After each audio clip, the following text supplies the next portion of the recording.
Livro de Romanos, tão debatido, né? Muitas vezes tão polêmico em algumas colocações, mas que traz a nós uma reflexão extremamente importante para essa noite. Amém?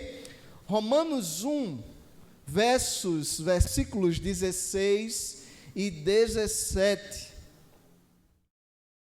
Quem achou diz amém. Quem não achou diz misericórdia. Tem misericórdia, Senhor, do teu povo.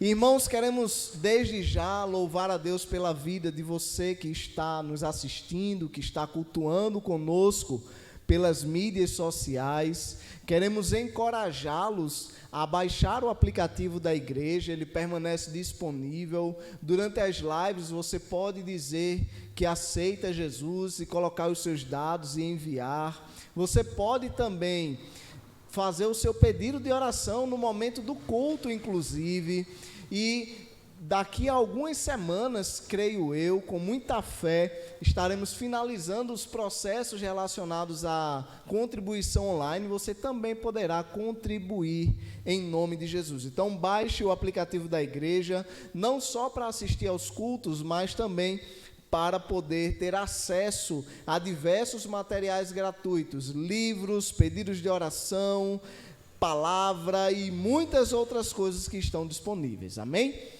Romanos 1, do 16 ao 17, nos diz assim: não me envergonho do Evangelho, porque é o poder de Deus para a salvação de todo aquele que crê, primeiro do judeu, depois do grego.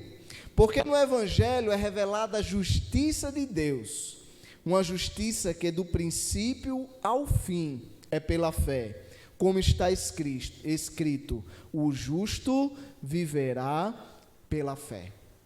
Amém? Não me envergonho do Evangelho. Amada igreja, queridos irmãos, é interessante hoje nós falarmos sobre o não se envergonhar. O apóstolo Paulo, ele trazia as primeiras colocações ao povo em Roma. As primeiras palavras, os primeiros ensinos, as primeiras instruções a respeito de tudo que Deus havia colocado em seu coração para aquela igreja. E da mesma forma, Deus traz ao nosso coração hoje o conhecimento e a necessidade de nós também nos encorajarmos e ouvirmos e pregarmos e anunciarmos ainda mais a palavra das boas novas do Evangelho de Deus.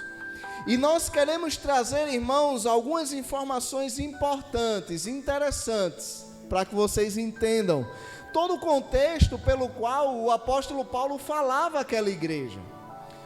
Os irmãos em Roma, e aí nós vamos pensar o Império Romano, detentor de todo o poder naquela região, com uma fortíssima autoridade, com um poder bélico, inclusive, extremamente poderoso. E todos aqueles arredores, Roma era quem dominava, era quem comandava, era quem decidia. E embora a Grécia ela tivesse toda a estrutura filosófica, Roma possuía todo o poder de força e conquista. E quando nós percebemos Paulo escrevendo a igreja em Roma, nós começamos a perceber algumas características que vão falar um pouco sobre aquele povo. Sobre um povo que estava debaixo do Império Romano. E imagine você, meu querido irmão, que contrassenso, que situação difícil nós conseguirmos nos imaginar na condição daquele povo, em que não havia afeição entre romanos e judeus, até porque os judeus, eles eram conquista, e os romanos eram conquistadores daquelas terras. Então, por que Roma deveria acreditar numa palavra que falava a respeito de um homem chamado Jesus, que morreu e ressuscitou. Por que dar crédito a, de repente, uma suposta fábula em que aquele jovem havia sido crucificado e que a morte de cruz era direcionada aos maiores malfeitores?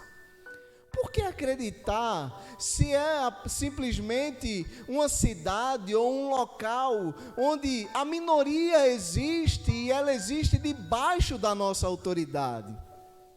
Jerusalém era a capital de uma das nações minúsculas que Roma havia conquistado. Por que acreditar em toda essa história? Por que ouvir a respeito desse evangelho?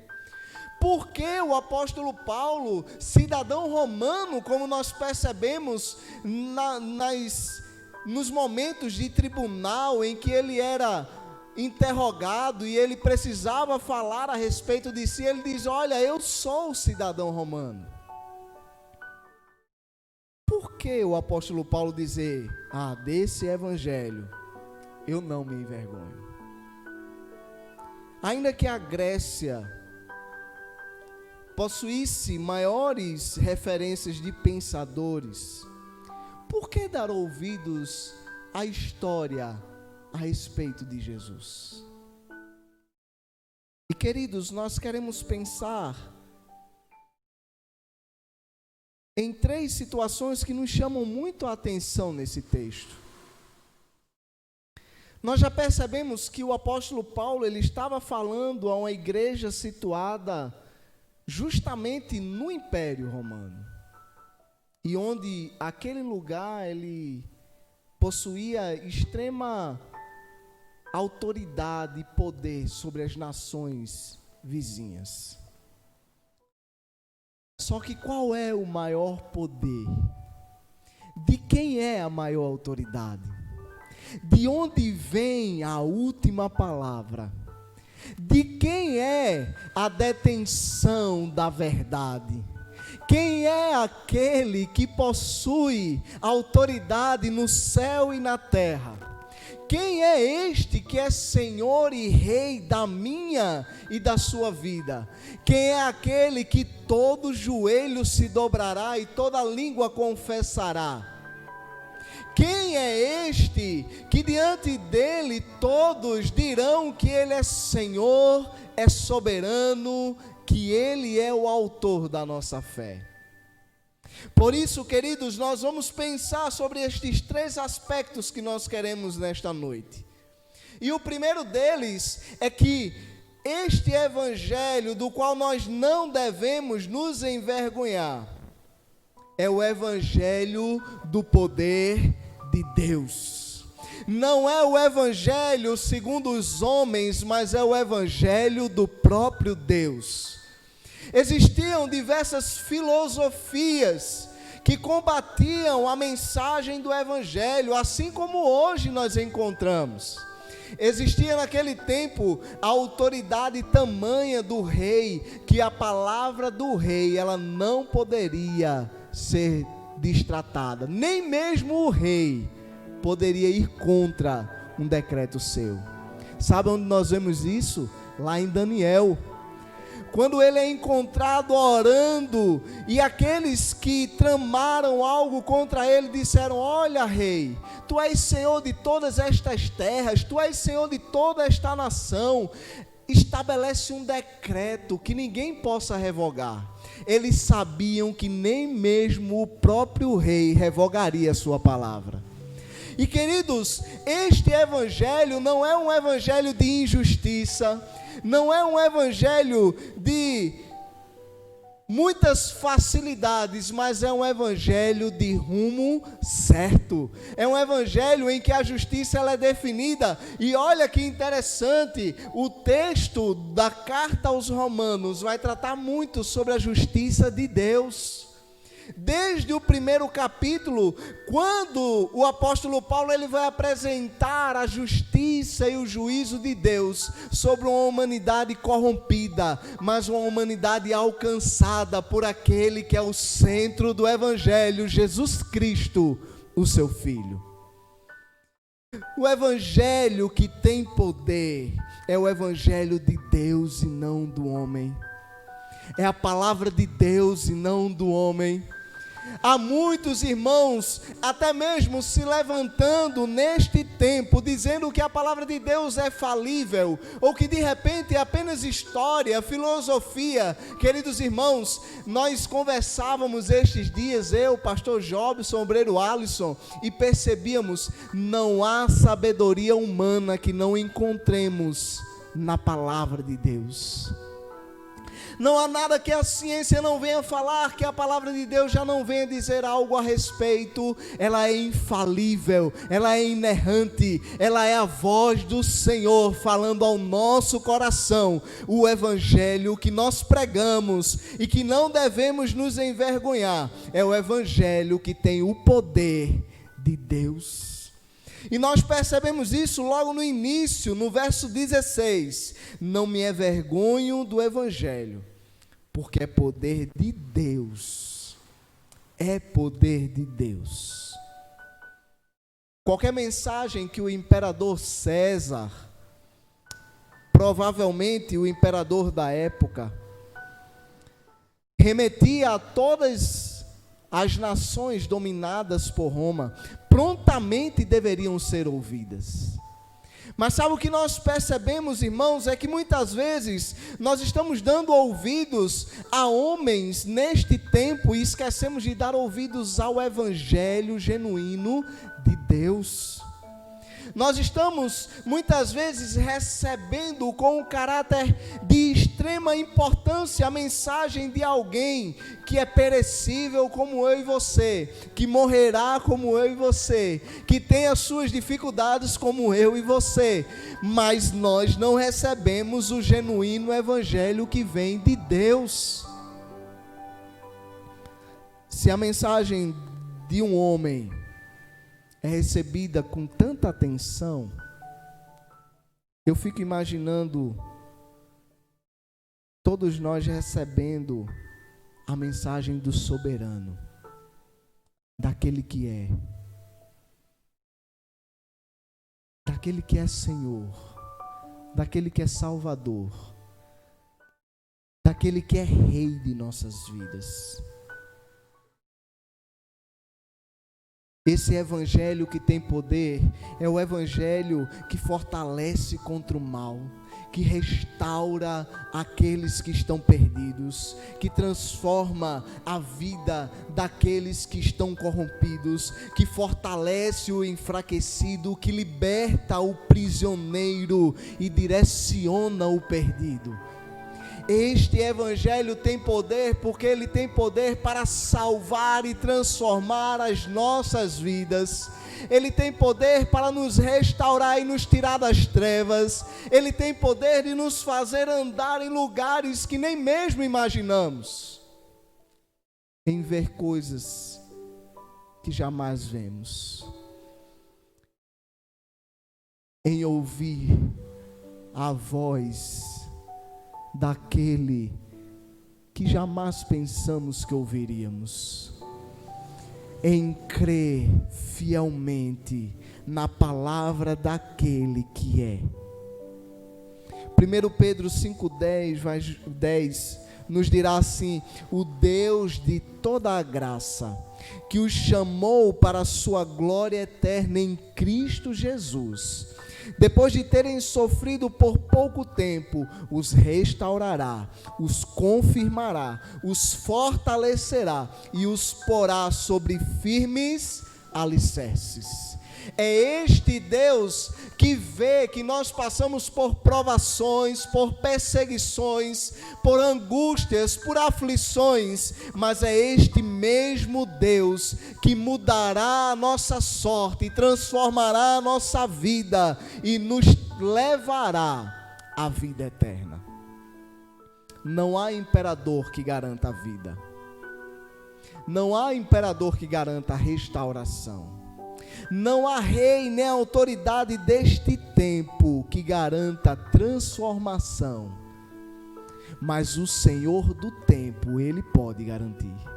O Senhor da história, Ele pode fazer. O Deus do Evangelho, aquele que tem o poder, Ele não só garante vida eterna, mas Ele garante mudança. Ele garante que as nossas lágrimas já não mais cairão dos nossos olhos. Ele garante que o pecado que nos assola, as tentações que vêm contra nós, o diabo que está ao nosso redor como um leão, nada disto prevalecerá, porque Ele já venceu a morte. Ele já venceu. Este é o Evangelho que tem o poder. Eu não me envergonho do Evangelho, diz o apóstolo Paulo. E nós, meus amados irmãos, é deste Evangelho do qual nós nos orgulhamos em carregar para onde nós estamos indo, em falar aonde nós estamos chegando, em viver cada minuto de nossas vidas. O outro aspecto que eu entendo deste Evangelho, do qual não nos envergonhamos, é que neste Evangelho nós encontramos propósitos. O mesmo Deus que colocou sobre o homem, como consequência do seu erro, a morte, é o mesmo Deus que enviou o seu Filho para restaurar-nos das trevas e nos justificar pelo seu sangue. No Evangelho encontramos propósitos. Talvez você esteja na sua vida sem nenhum propósito, sem nenhum motivo para viver, procurando um sentido. Talvez todo esse problema de distanciamento social só aflorou em você problemas e evidenciou a ausência de propósito na tua vida.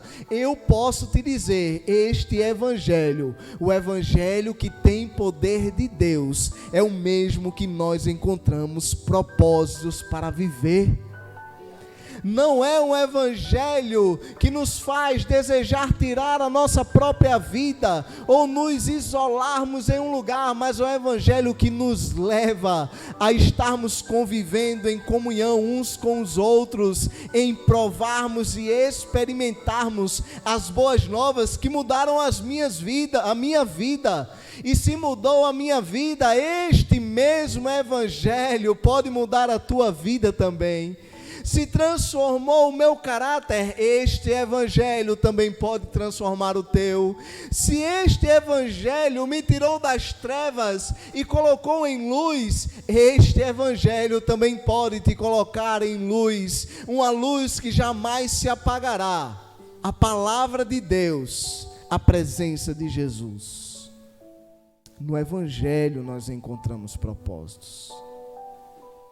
E não são propósitos de um sistema filosófico que um dia passará. Todas as ideologias, todos os pensamentos, tudo aquilo que o homem pensa de si, a respeito de si, tudo isso passará. Não é um código de ética em que o pastor Jobson, como biomédico, ele vai olhar o código de ética e ver o que é que eu posso fazer, o que é que eu não posso fazer. Ou a diaconisa Cecília, como advogada, peraí, deixa eu ver aqui o que é que eu posso, até onde eu posso agir, onde eu não posso agir. Irmãos, não é um código de ética, não é nenhum tipo de receita de bolo, mas ele possui finalidade por si mesmo, porque a finalidade não está no homem, mas está no próprio Deus e naquilo que Deus quer fazer em nós. Deus quer nos tirar das trevas, Deus quer nos restaurar do lamaçal, Deus quer nos garantir vida eterna. Ele tem propósitos para as nossas vidas, e isto está neste Evangelho daquele homem que morreu numa cruz, que sofreu, que se entregou, que se humilhou, que saiu da sua glória para habitar entre os homens e ser condenado por estes, mas que ao terceiro dia ressuscitou. Este Evangelho é poder de Deus para a salvação daquele que crê. E este crer é mais do que o crer em declarar. É um crer ativo. É interessante, irmãos, que muitas vezes nós desejamos que as pessoas elas confessem Jesus como seu Salvador.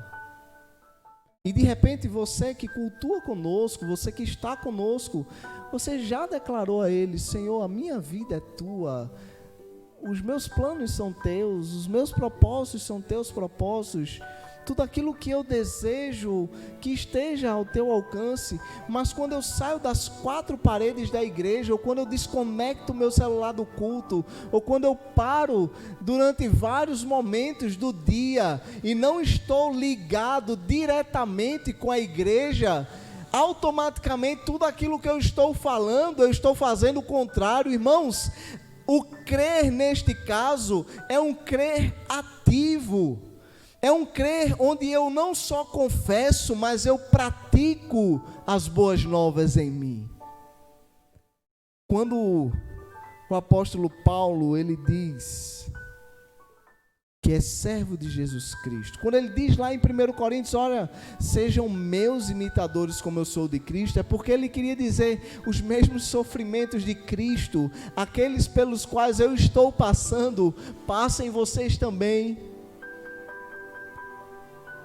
O mesmo padecer, a mesma aflição, as mesmas preocupações, as mesmas dores, passem também, porque vocês passarão por tudo isso, mas sendo aprovados, nós alcançaremos a vida eterna e estaremos com Ele, celebrando e dizendo que Ele é santo, poderoso e fiel. O crer mais ativo não é o crer apenas do significado, eu acredito.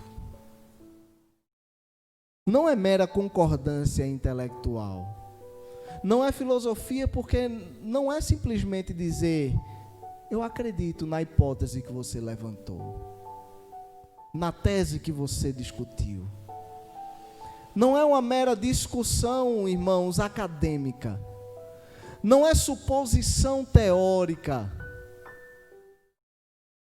O crer neste caso é ter uma vida de propósitos com Deus, é uma vida ativa de encontro com Ele todos os dias, todas as horas, em todos os lugares, onde a nossa cosmovisão ela não muda. Aqui não tem tanto problema não, irmãos, ou eu sou crente em todos os lugares que eu vou, eu não sou nada.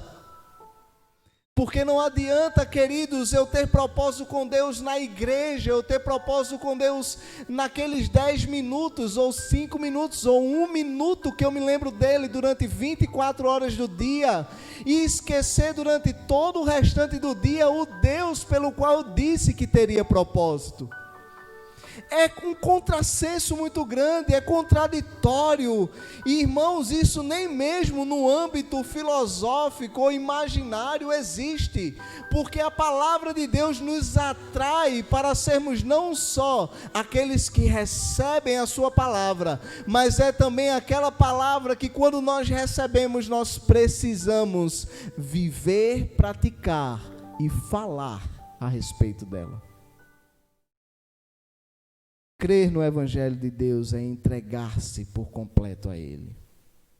É confiar cegamente. É saber que Ele não vai deixar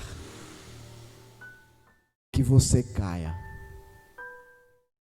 É sustentar em suas mãos quando tudo parece que está desmoronando. Sabe o que diz a palavra de Deus? Filipenses 4:8 nos diz assim: finalmente, irmãos, tudo o que for verdadeiro, tudo o que for nobre, tudo o que for correto, tudo o que for puro, tudo o que for amável, tudo o que for de boa fama, se houver algo de excelente ou digno de louvor, pensem nessas coisas. E aqui exatamente o apóstolo Paulo está falando a um povo que ele tinha uma extrema admiração e um carinho muito grande, dizendo: olha, todas estas coisas precisam ser presentes na vida de vocês. Vocês já são especiais, mas vocês precisam viver isto na prática. Colossenses 3, 16 e 17 nos diz: habite ricamente em vocês a palavra de Cristo. Ensinem e aconselhem-se uns aos outros com toda a sabedoria. E cantem salmos, hinos e cantos espirituais com gratidão a Deus em seus corações. Tudo o que fizerem, seja em palavra ou em ação, façam-no em nome do Senhor Jesus, dando por meio dele graças a Deus Pai. É vida prática, irmãos. Não é só o sentar no banco e receber, mas é também compartilhar, evidenciar através da sua vida as boas novas desse evangelho. O Salmo 103, verso 1 vai dizer: bendize, ó minha alma, ao Senhor, e tudo que há em mim bendiga o seu santo nome. E eu não imagino que quando o salmista diz tudo o que há em mim, ele pense em só um momento do dia, mas é em todo o tempo, em toda hora. Esta boa nova, este evangelho que nós encontramos propósitos, precisa estar presente em nossos corações. Quando vivemos o evangelho de Deus, os nossos propósitos são mudados para que os propósitos de Deus sejam evidenciados em nossas vidas. Irmãos, tem coisas na nossa história que a gente não sabe explicar. E a gente vai para aquele caminho da história do mistério. Para quem nós vamos recorrer, queridos? Será que o pastor Jobson, durante toda a infância, imaginou se formar na UFPE como biomédico? Lógico que não.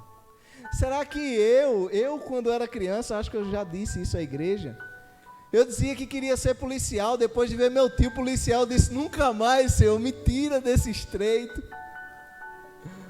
E me tornei contador e pastor, que também eu não passei a infância imaginando serei um pastor. 2020 vou estar na IBP Nazaré, porque aquela igreja vai existir em Nazaré. Irmãos, tem coisas que Deus ele vai construindo os propósitos, e nós vamos ali, olha, com Ele. Isso não significa que será fácil.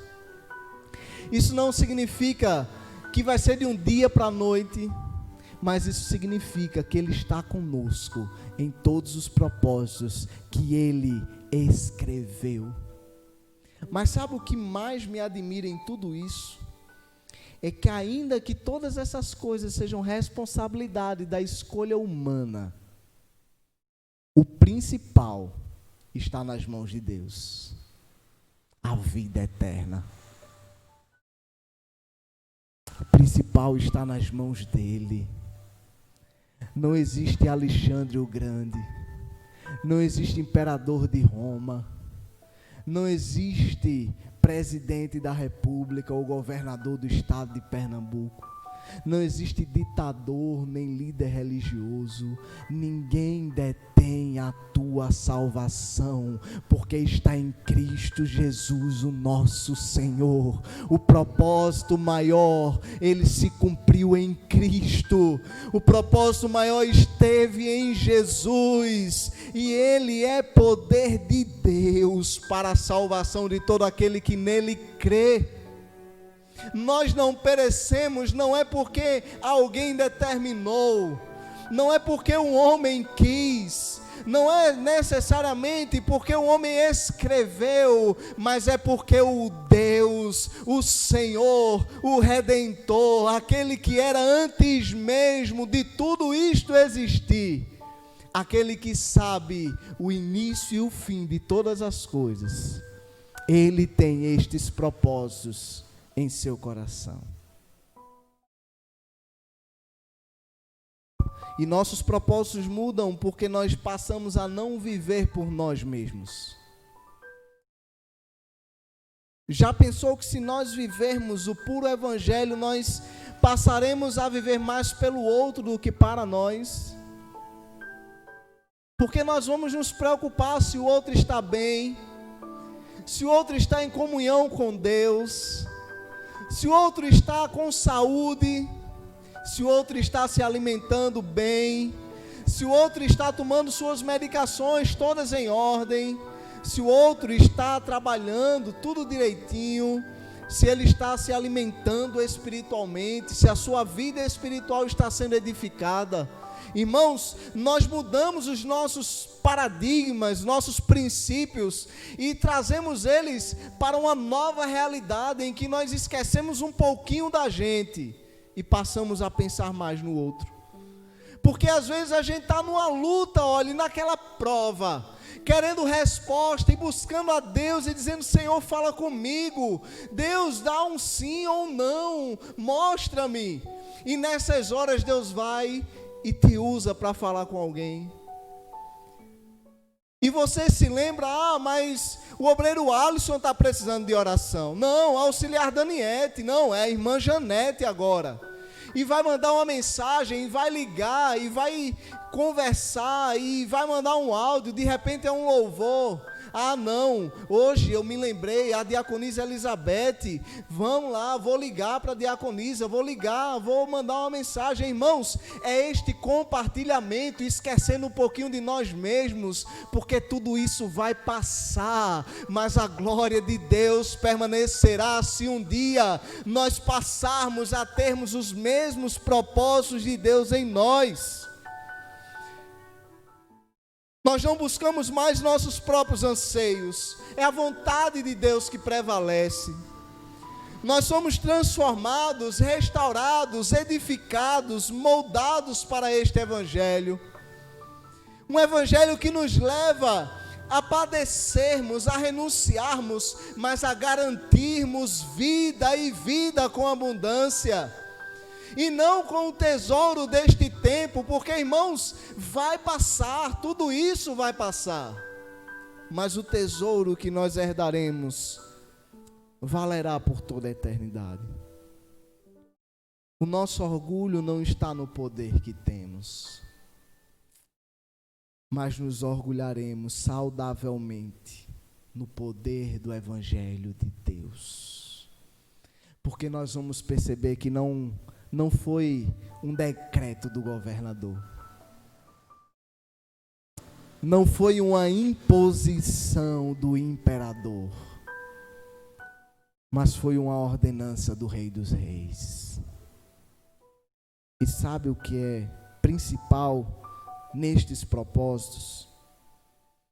É que nós não somos detentores de justiça, porque a justiça já foi paga em Cristo Jesus. Foi dada de graça. A fiança que nós deveríamos pagar com o nosso próprio corpo já foi doada por Ele. Irmãos, o ambiente de cadeia, prisão, não é um ambiente que habitualmente eu participo ou eu vejo. Mas às vezes a gente assiste uns filmes que mostram, né, a pessoa lá presa e de repente chega o guarda, pagaram sua fiança e abre e tal. E às vezes eu fico me imaginando nesta condição, num mundo preso por algemas do pecado, desolado, solitário, não nessas prisões arrumadinhas que a gente ainda vê por aí, mas realmente na lama. E de repente, não um carcereiro chegando na porta e dizendo: saia porque alguém pagou a fiança. Mas eu fico imaginando Jesus abrindo aquele ferrolho dizendo: meu filho, eu paguei. Eu paguei o preço por você. Fui eu que paguei o preço para você ser livre. Eu fico imaginando, irmãos, a alegria de poder sair daquele lugar e dar um abraço naquele que pagou o preço para que hoje nós tivéssemos vida. Isto é propósito. Isto é poder, irmãos. Poder de Deus para o que crê. Propósito na vida daqueles que declaram não se envergonhar deste evangelho. E o terceiro e último aspecto é que neste evangelho a justiça ela é revelada.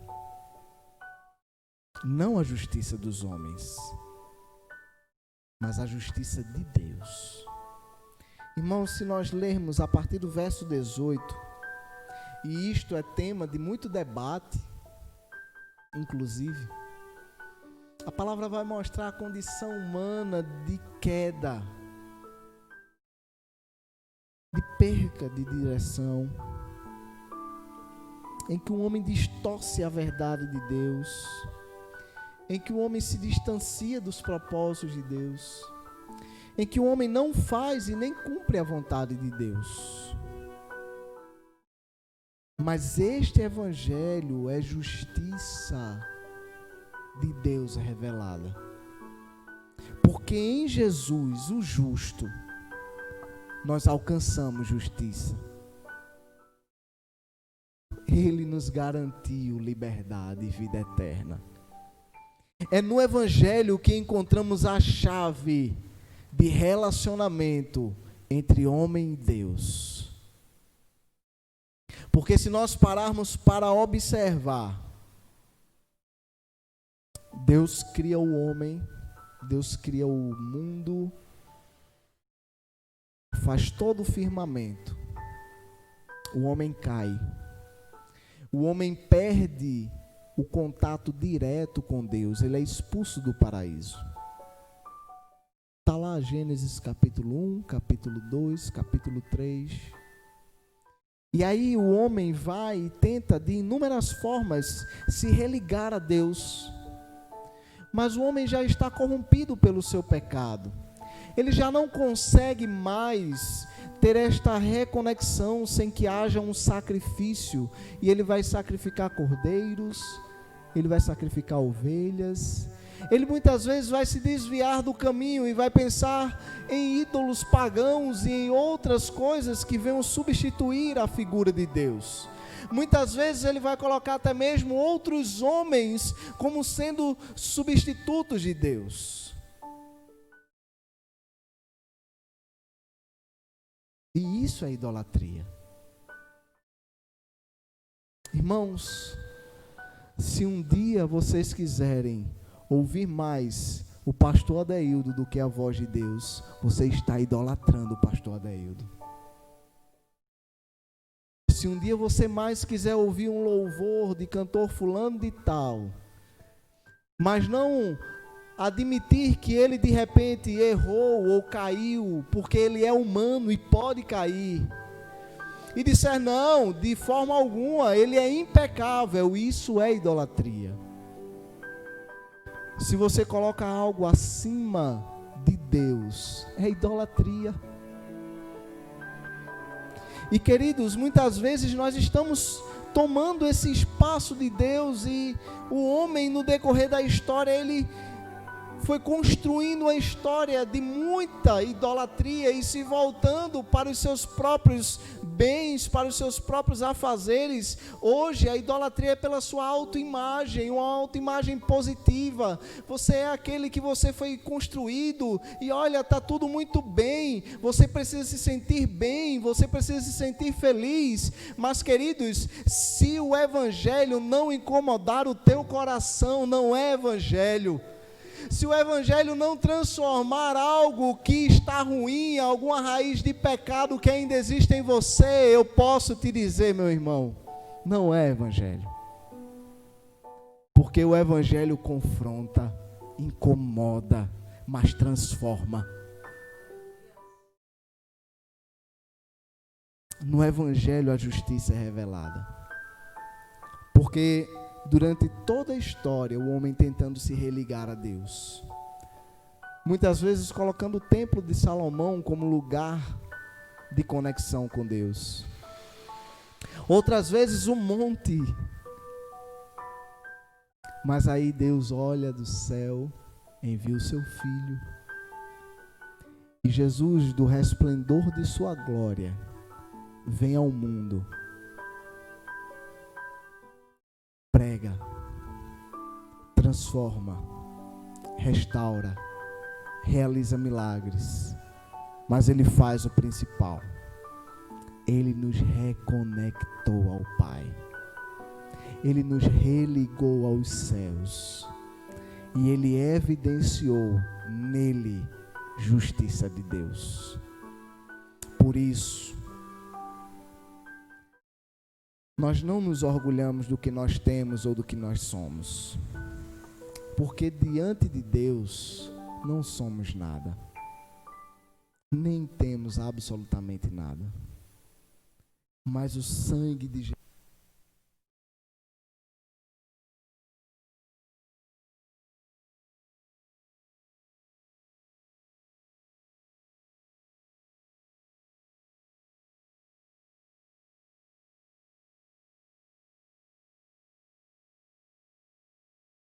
Aleluia. Mas o sangue de Jesus nos torna. O sangue de Jesus nos torna quem somos ou quem seremos. O sangue de Jesus nos restaura. O sangue de Jesus nos lava. Nos habilita. E nos leva à presença daquele que proveu a nossa salvação. E é por isso que você não deve se envergonhar do Evangelho, mas glorificar, porque você foi alcançado por Ele. Então glorifique, exalte, adore e viva o verdadeiro Evangelho de Deus. Coloque-se de pé, por favor. Vamos orar. Amado Deus, poderoso Pai,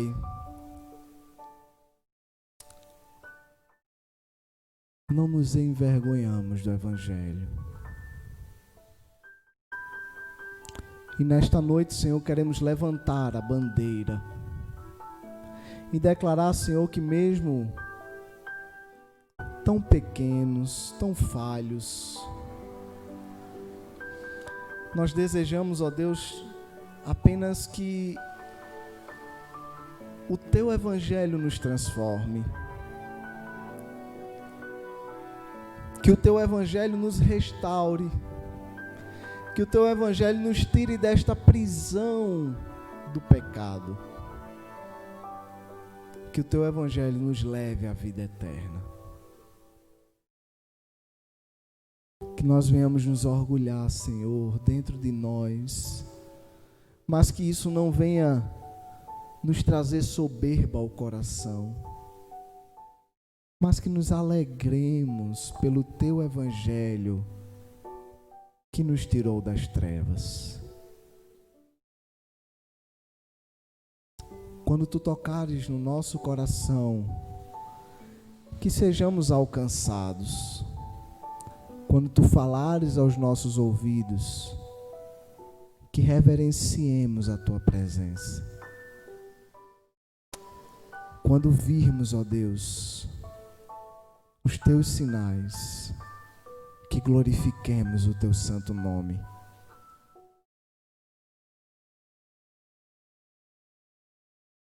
Que o Teu Evangelho, ele nos encha nessa noite. Que o Teu Evangelho nos encha nessa noite. Em nome de Jesus. Em nome de Jesus. Amém.